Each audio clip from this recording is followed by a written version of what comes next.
Welcome students in ROSE project of Rayat Shikshan Sanstha Satara, conducted by Yashwantarao Chauhan Institute of Science Satara.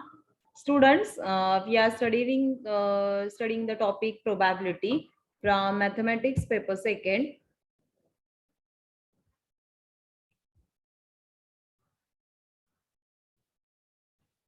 The points which we have studied in our last video or last session are basic terminologies of probability, then the definition of probability and properties of the probability. Then we had studied the addition theorem, means if we have the two events, then how we can find the probability of A union B. Now in this video, we will study conditional probability, multiplication theorem, and then Bayes theorem. So let us start our article.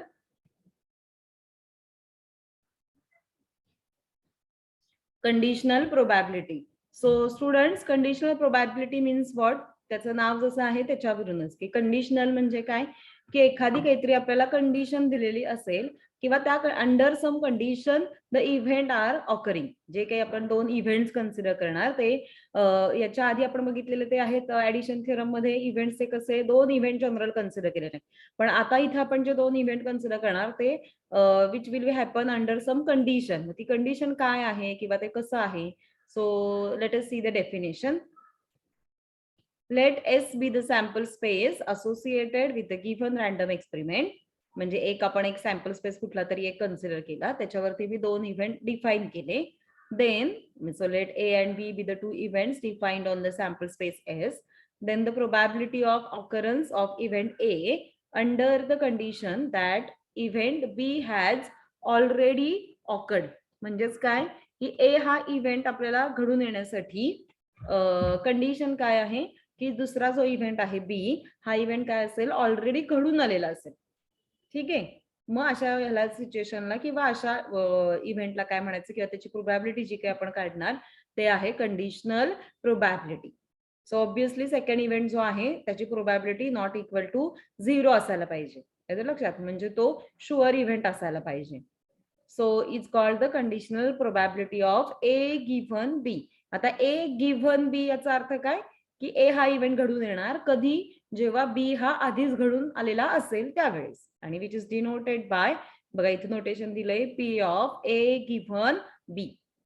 So P of A given B या पद्धतीने तो लिहिला जाईल. समजा similarly आता event ए घडून येणार बी घडून आल्यानंतर, त्याच्याऐवजी समजा उलट असेल एखाद्या इव्हेंटसाठी की बी घडून येणार when A has already occurred, मग त्याला काय म्हणायचं P of B given A.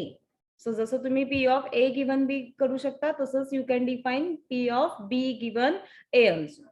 ठीक आहे, so let us see the example. बघा आता आपण याचं एक्झाम्पल बघूया. A card is drawn from a pack of 52 cards. Given that it is a red card, what is the probability that it is a face card? म्हणजेच काय की आपल्याकडे एक पत्त्यांचा कॅट आहे आणि त्याच्यातून आपल्याला एक रेड कार्ड काढायचंय, पण ते रेड कार्ड कुठलं असलं पाहिजे. ऑलरेडी काय सांगितलं त्यांनी, given that it is a face card. म्हणजे थोडक्यात आपल्याला असं रेड कार्ड काढायचंय की जे फेस कार्ड असेल. बघा मग इथं मी काय डिफाईन केलं, पहिल्यांदा काय given that a red card, हो की नाही. म्हणजे गिव्हन दॅट म्हणजे तो ऑलरेडी रेड कार्ड, सॉरी उलट सांगितलं मी तुम्हाला. आपल्याला काय करायचंय, given that it is a red card म्हणजे आपल्याला असं फेस कार्ड काढायचंय जे की ऑलरेडी रेड कार्ड असेल. गिव्हन दॅट म्हटलं ना त्यांना. सो माझ्याकडनं चुकलंय ते, आपण तुम्ही कसं सांगायला पाहिजे ते फेस कार्ड ड्रॉ करायचंय आपल्याला, given that it is a red card. ठीक आहे, सो मी इव्हेंट ए जर का red card is drawn define केला, बी इज इव्हेंट काय डिफाईन केला, फेस कार्ड इज ड्रॉन. मग तुम्हाला प्रोबॅबिलिटी कुणाची फाइंड आउट करायची आहे, फेस कार्डची, म्हणजे P of B given that A has already awkward. म्हणजेच आपल्या नोटेशन नुसार कुणाची प्रोबॅबिलिटी झाली, पी ऑफ बी गिव्हन ए. येते लक्षात, पी ऑफ बी गिव्हन ए. मग पी ऑफ बी गिव्हन ए, मग आपण कुठल्याही इव्हेंटची प्रोबॅबिलिटी कशी काढतो, त्याचे favourable outcomes divided by total outcomes. मग आता हे बघा इथं कसं असणार आहे ते कार्ड, रेड कार्ड मधनं आपल्याला ऑलरेडी चूज करायचंय. Given that it is a red card म्हणजे टोटल रेड कार्ड 26, आणि त्याच्यातले फेस कार्ड किती असतील की जे रेड कार्ड आहेत टोटल फेस कार्ड किती असतात आपल्याकडे 12, त्याच्यातले रेड किती 6, म्हणजे ही प्रोबॅबिलिटी किती आली 6/26. सो 6 म्हणजे त्या इव्हेंटचे फेवरेबल आउटकम की जे फेस कार्ड आहे ऑलरेडी रेड कार्ड असलेलं आणि total red card, so that is 26. So then multiplication theorem, next point आहे तो म्हणजे मल्टिप्लिकेशन थिअरम. बघा, based on the conditional probabilities आपण एक नवीन फॉर्म्युला डिराइव्ह करणार आहे, ते म्हणजे आहे multiplication theorem. So let S be the sample space associated with the given random experiment. Let A and B be any two events defined on the sample space S. Then the probability of occurrence of both the events is denoted by P of A intersection B. मग P of A intersection B जे आहे त्याला म्हटलं जातंय occurrence, म्हणजे both event घडून येण्याची probability कशी डिनोट करू शकतो आपण P of A intersection B. आता ती ऑब्टेन कशी करायची, तर बघा P of A intersection B is equal to P of A into P of B given A. ठीक आहे, कारण का P of B given A चा फॉर्म्युला काय आपल्याला माहितीये, P of A intersection B upon P of A, आणि मग त्याच्यावरूनच तो फॉर्म्युला काय येईल बघा, इथे दिसतोय formula P of B given A चा फॉर्म्युला काय, P of A intersection B upon P of A. मग हेच P of A मी इकडे मल्टिप्लाइड केले तर तुम्हाला कोणाची व्हॅल्यू मिळेल, P of A intersection B ची. सिमिलरली समजा मी इथं आता B गिवन A डिफाइन केलेला, तसा मी समजा A गिवन B जर का डिफाइन केला असेल तर तुमची P of A intersection B ची व्हॅल्यू काय होईल, P of B into P of A given B. So दोन्ही याच्यावरनं तुम्ही कोणाची व्हॅल्यू काढू शकता, P of A intersection B ची. So this is all about the multiplication theorem. बघा आता आपण एक्झाम्पल बघूया त्याच्यावरती.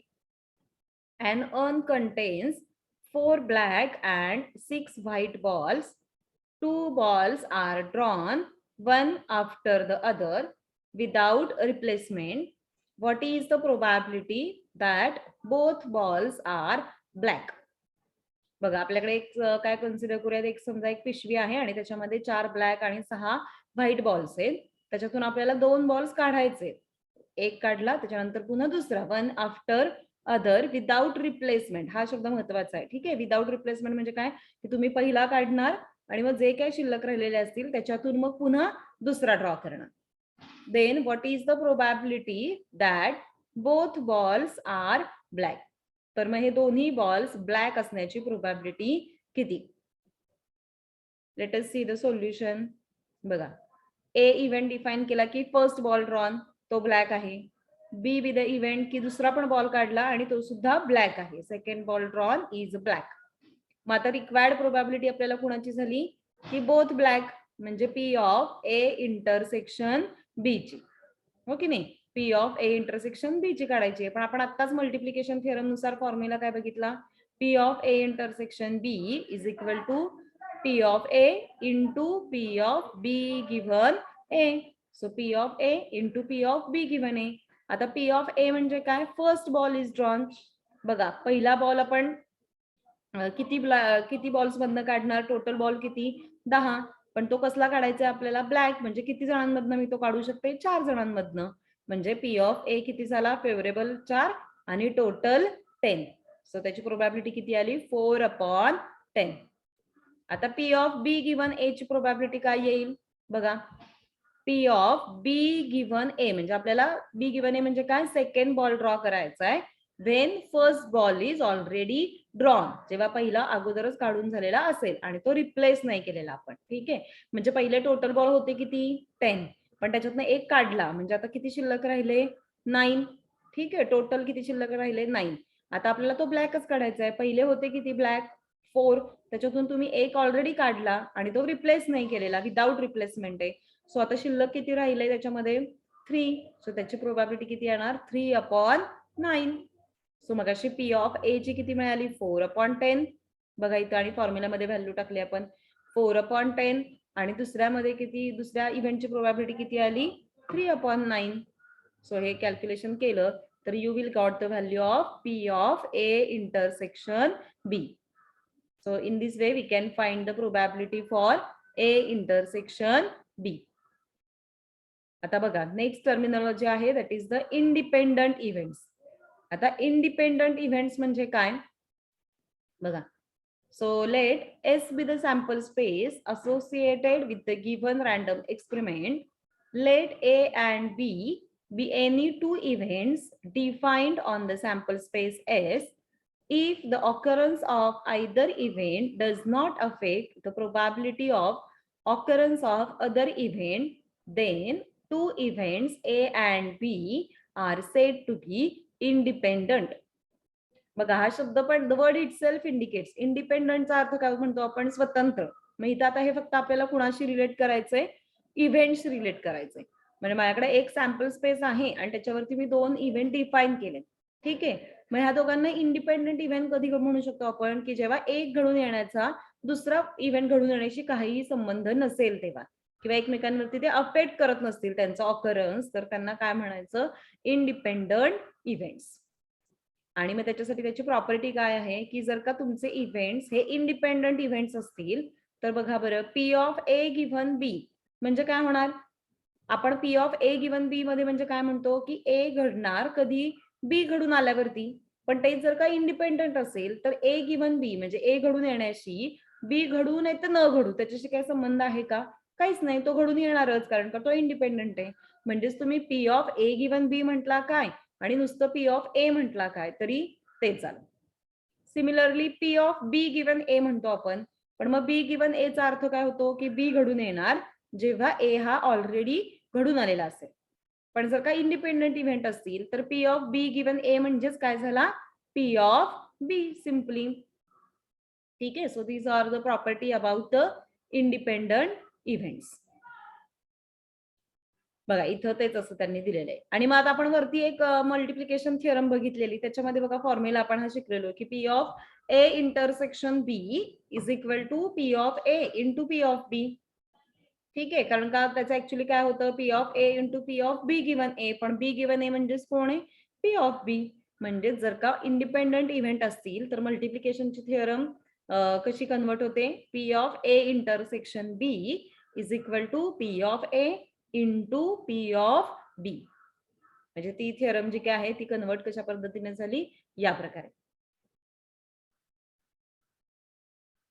बघा आता हे आपण जे काय आता बघितलेलं त्याच्यावरतीच इंडिपेंडंटची डेफिनेशन आपण बघितली त्याच्यावरतीच ही एक थिअरम आहे बघा की जर का तुमचे ए आणि बी हे इव्हेंट इंडिपेंडंट असतील हो की नाही.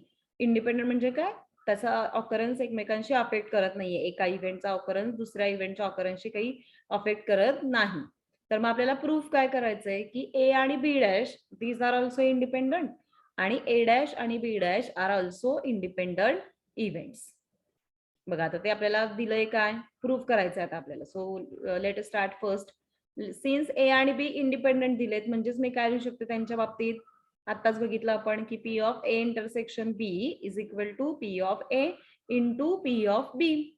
बघा P of A intersection B म्हणजेच कोण असतो हे आपण व्हेन डायग्राम मध्ये पण पाहिलेलं आहे. कसं पी ऑफ म्हणजे ए इंटरसेक्शन बी इव्हेंट हा म्हणजेच कुठला इव्हेंट आहे ए मायनस बी थोडक्यात. मग तो लिहायचा कसा किंवा त्याची प्रोबॅबिलिटी कशी ऑब्टेन करायची P of A minus P of A intersection B. पण मग ए इंटरसेक्शन बी म्हणजेच काय P of A into P of B.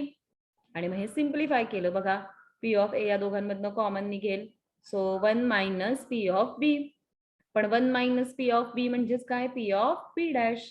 म्हणजेच आपल्याला काय मिळालं बघा P of A intersection B dash is equal to P of A into P of B dash. ठीक आहे. आणि मग आपण वरती मल्टिप्लिकेशन थिअरम मध्ये बघितलेलं तसंच. So we can say A and B dash are also independent.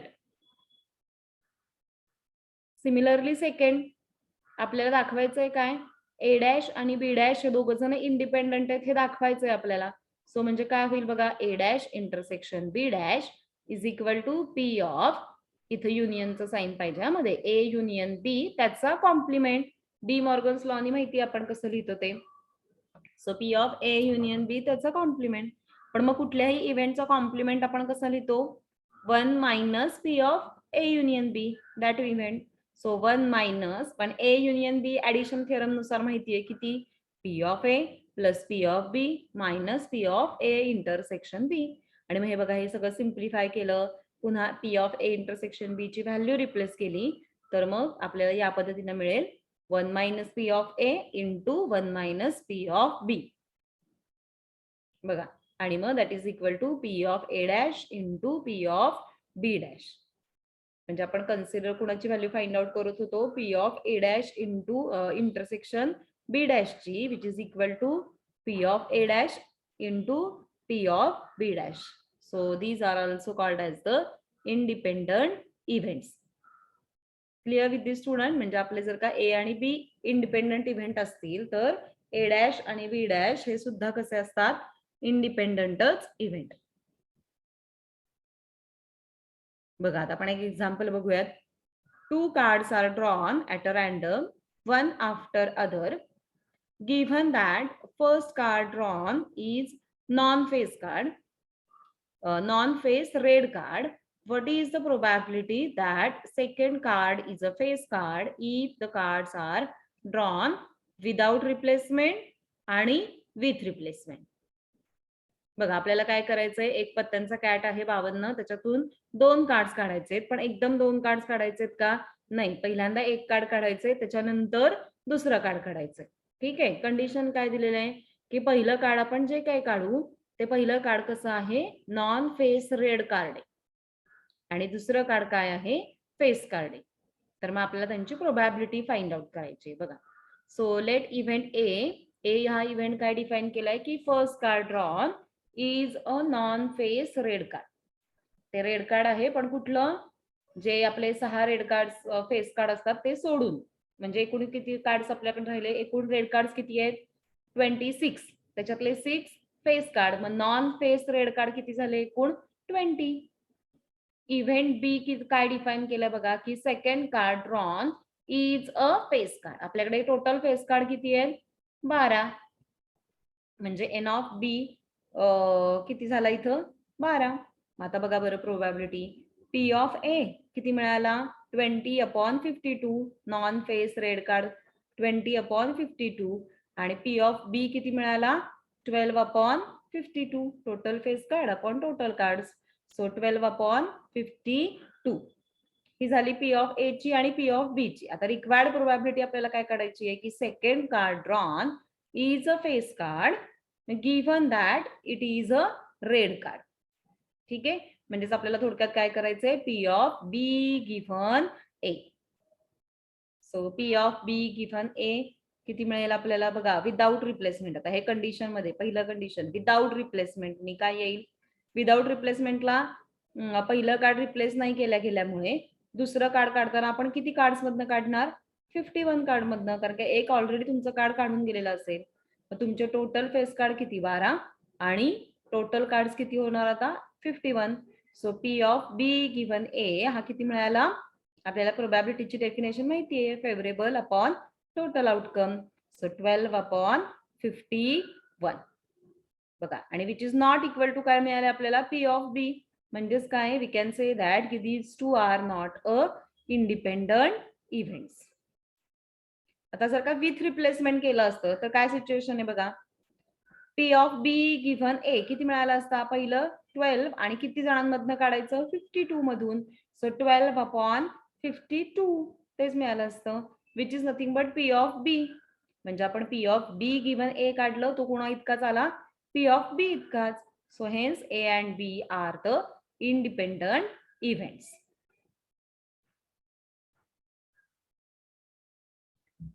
बघा, त्याच्यानंतर आपण दोन याचे काय बघितलं, आपण युनियन वगैरे कसं फाइंड आउट करायचं, पण तोच युनियनचा कन्सेप्ट थोडा मी एक्सपांड केला, किंवा 2 इव्हेंट कन्सिडर करायच्या त्याच्यापेक्षा जास्त इव्हेंट्स कन्सिडर केले.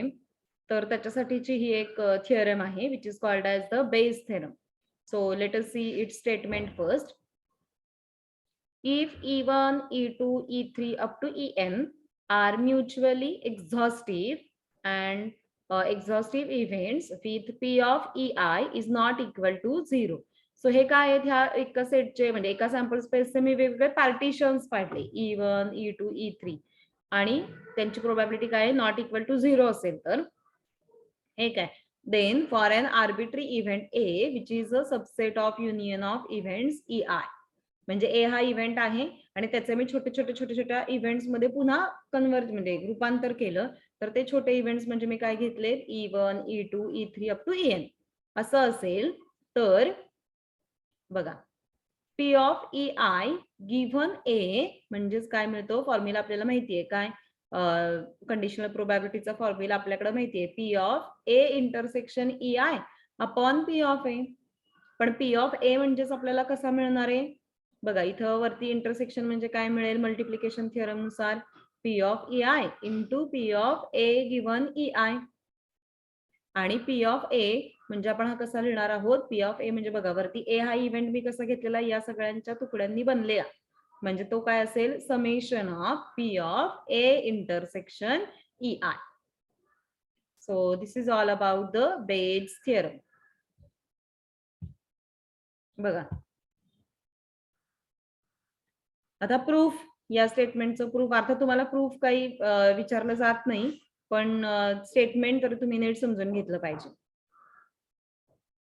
बघा प्रूफ काय आहे A इज इक्वल टू इथं मध्ये इंटरसेक्शनचं साइन उठलेलं नाही A इंटरसेक्शन E1 इथं मध्ये युनियन आहे A intersection E1 union A intersection E2 likewise A intersection EN where E1, E2, E3 हे काय आहेत म्युच्युअली एक्सक्लुझिव्ह इव्हेंट्स आहेत एक्सक्लुझिव्ह म्हणजे काय थोडक्यात त्यांच्यामध्ये कोणीही कॉमन नाही ठीक आहे मग असं जर का असेल तर P ऑफ A म्हणजेच काय मिळालं आपल्याला समेशन ऑफ इथं खाली आलेले बघा summation of P of A intersection EI ठीक आहे पुन्हा P ऑफ A इंटरसेक्शन इथे इंटरसेक्शनचं साइन आलं नाहीये बघा P of A intersection EI म्हणजे काय येईल P of A into P of EI given A by conditional probability नुसार आणि मग ह्या व्हॅल्यू याच्यावर रिप्लेस केल्या तर you will prove the theorem बघा त्याचं स्टेटमेंट वर जे आपण कन्सिडर केलेला फॉर्म्युला तो इथे तुम्हाला प्रूव्ह झालेला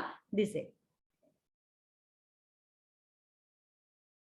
बघा ह्याच्यावरती त्याचं आणखीन काही एक्सप्लेनेशन आहे ते सांगितलेलं त्यांनी की ही आपण जे काही इव्हेंट्स त्याचे कन्सिडर केलेले हो की नाही छोटे AI इव्हेंटचे तुकडे पडलेले तर हे जे त्याची प्रोबॅबिलिटीची ऍडिशन केली बघा P of E1 P of E2 plus P of EN असं अप टू करत गेले तर त्या सगळ्यांची व्हॅल्यू किती असते 1 and these are all called as the prior probabilities since they are known before conducting the experiment prior probabilities म्हणजे काय की त्यांची व्हॅल्यू आपल्याला ऑलरेडी माहिती आहे then the probabilities event P of A given EI tell us how likely occurs given each and every prior probability.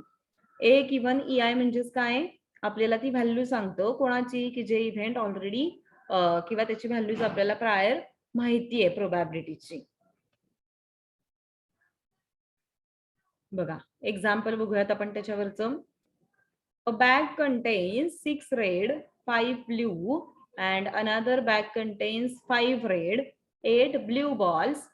A ball is drawn from first bag and without noticing the color is put in the second bag. बघा आपल्याकडे किती bag आहेत 2 bag आहेत त्याच्यामध्ये पहिल्या bag मध्ये 6 red आणि 5 blue ball आहेत आणि दुसऱ्या बॅग मध्ये 5 रेड आणि 8 ब्ल्यू बॉल आहेत एक पहिला बॉल काढला पहिल्या बॅगेतनं त्याच्यानंतर त्याचा कलर काही बघितला नाही काही नाही आपण आणि तो दुसऱ्या बॅग मध्ये ठेवून टाकला पुन्हा दुसऱ्या बॅग मधनं एक बॉल काढला असं केलेलं आहे तर what is the probability that ball drawn is blue in colour तर आपण जो काही बॉल काढू त्याचा कलर काय असेल ब्ल्यू असण्याची प्रोबॅबिलिटी किती बघा सो पहिला इव्हेंट काय डिफाईन केला मी P ऑफ E1 कारण का इथं 2 आहेत ना सो E1 आणि E2 कन्सिडर करावे लागतील सो पहिला इव्हेंट काय कन्सिडर केला कारण का 2 कलर कन्सिडर केलेत आपल्याला रेड आणि ब्ल्यू त्यामुळे मला ते कन्सिडर करायला लागतील इथं आणखीन एखादा तिसरा कलर दिला असता तर आणखीन एखादा इव्हेंट डिफाईन करावा लागला असता पण इथं 2च इव्हेंट आहेत 2च क्रायटेरियाशी रिलेटेड आहे म्हणजे रेड कलर आणि ब्ल्यू कलर आहे so E1 be the event काय कन्सिडर केला red ball is drawn E2 from the first bag E2 blue ball is drawn from the first bag मग P ऑफ E1 किती येईल बघा total balls किती आहेत पहिल्या बॅगेतले 11 त्याच्यातले रेड किती आहेत 6 म्हणजे P ऑफ E1 किती आला 6/11 P ऑफ E2 किती येणार टोटल बॉल 11 आणि त्याच्यातला रेड एक ऑलरेडी काढलेला आहे म्हणजे तो किती झाला 5. So let even. आता पुढं इव्हेंट ए म्हणजे काय येणार की blue ball is drawn from the second bag.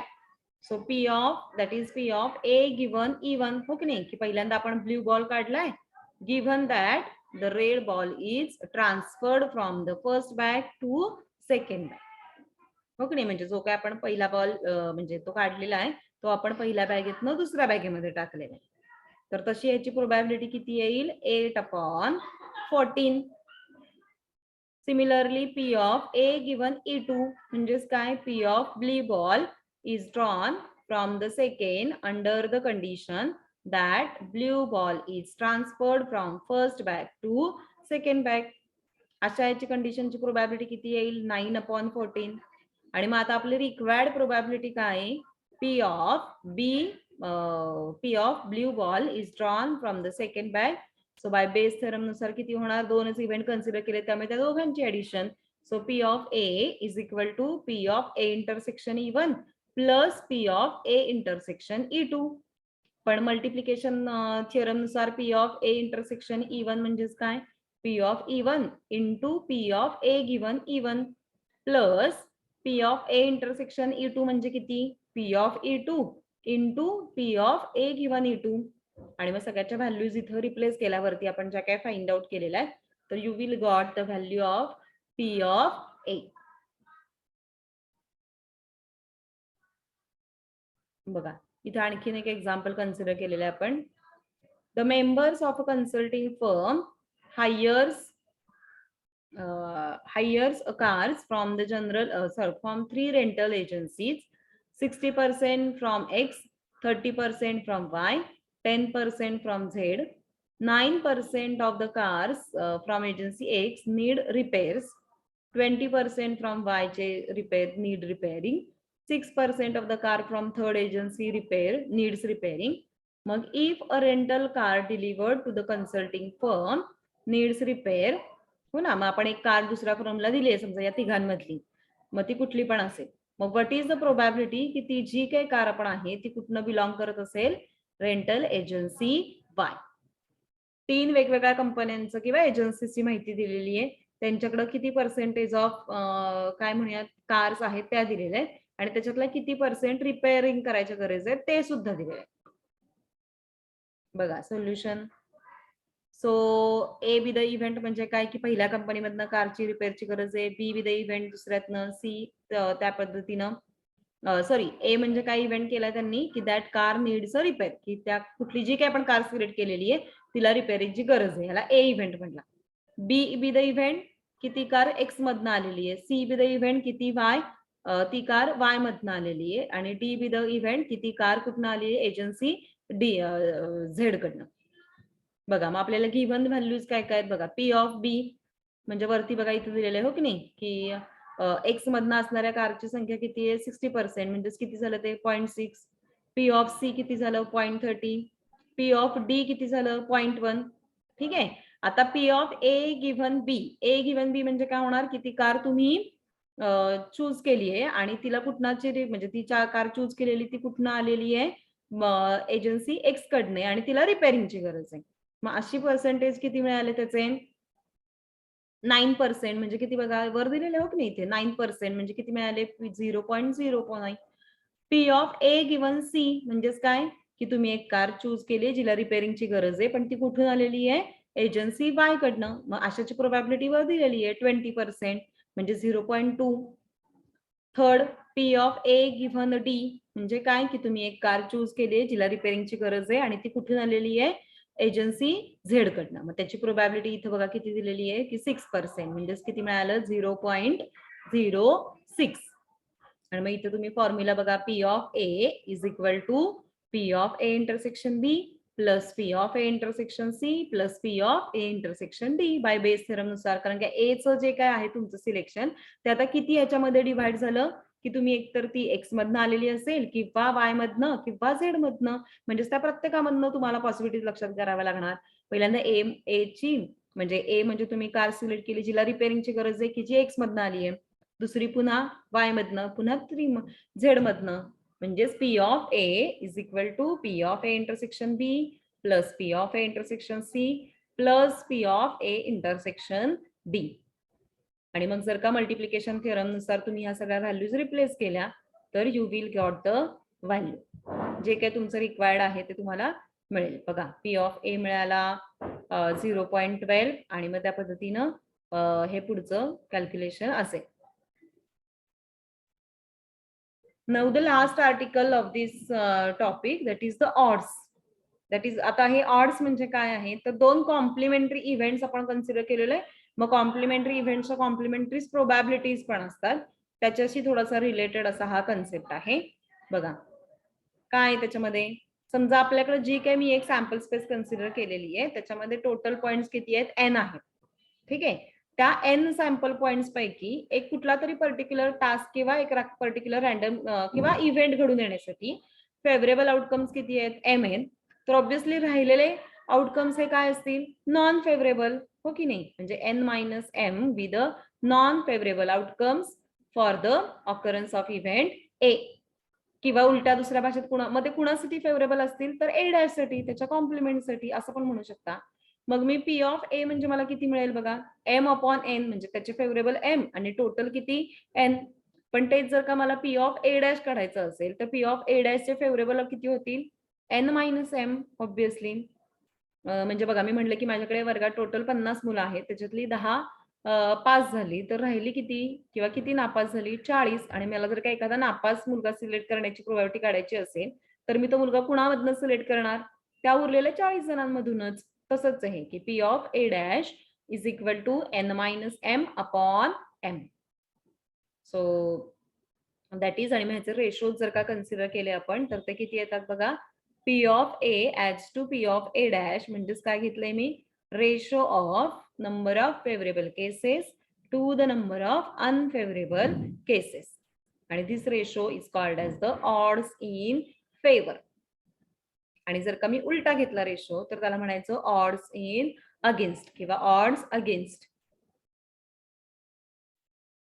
बघा त्याच्यावरची एक्झाम्पल्स आहेत की a fair die is thrown.